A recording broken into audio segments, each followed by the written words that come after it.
তো আমি একজন সাধারণ আওয়ামী লীগের কর্মী, আমি কি ভোট দিতে পারবো না? তাহলে আমার অধিকারটা কোথায় গেল? কেউ বলে হ্যাঁ, কেউ বলে না। আমি বলি কিসের হ্যাঁ কিসের না, ভোট দিতেই যায়েন না। কারণ আছে ভাই, কারণ আছে। কারণ হচ্ছে আওয়ামী লীগ যখন ক্ষমতায় ছিল তখন যারা নির্বাচনে অংশগ্রহণ করে নাই তারা কিন্তু নিজ থেকেই নির্বাচনে অংশগ্রহণ করে নাই।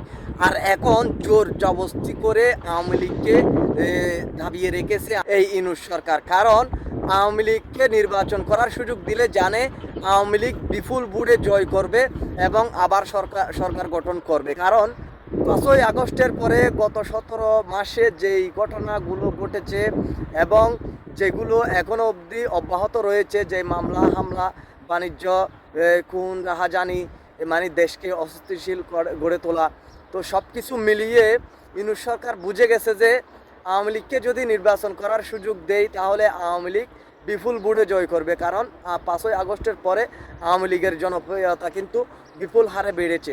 তো এখন ইউনূস সরকারের এমন ভয় যে যদি আওয়ামী লীগ ক্ষমতায় আসে তার তো রেহাই নেই, যার কারণে সে নির্বাচনে অংশগ্রহণ করতে দিচ্ছে না আওয়ামী লীগকে।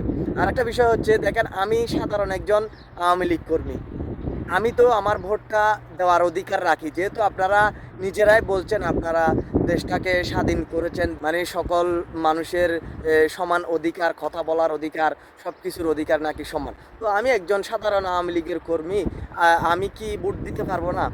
তাহলে আমার অধিকারটা কোথায় গেল? এই যে এরকম আমার মতো হাজার হাজার কোটি কোটি আওয়ামী লীগের নিঃস্বার্থ রাজনীতি করে নাই বা রাজনীতির সাথে সম্পৃক্ত নাই, কোনো চাঁদাবাজি, কোনো টেন্ডারবাজির সাথে সম্পৃক্ত নাই, এরকম লক্ষ লক্ষ কর্মী কিন্তু আওয়ামী লীগের মধ্যে রয়েছে। তারা ভোটটা কোথায় দিবে? তারা কি দেশের জনগণ নয়? আপনারা কি তাদেরকে দেশের জনগণের বাইরে বাইরে করে দিতে পারবেন আপনারা?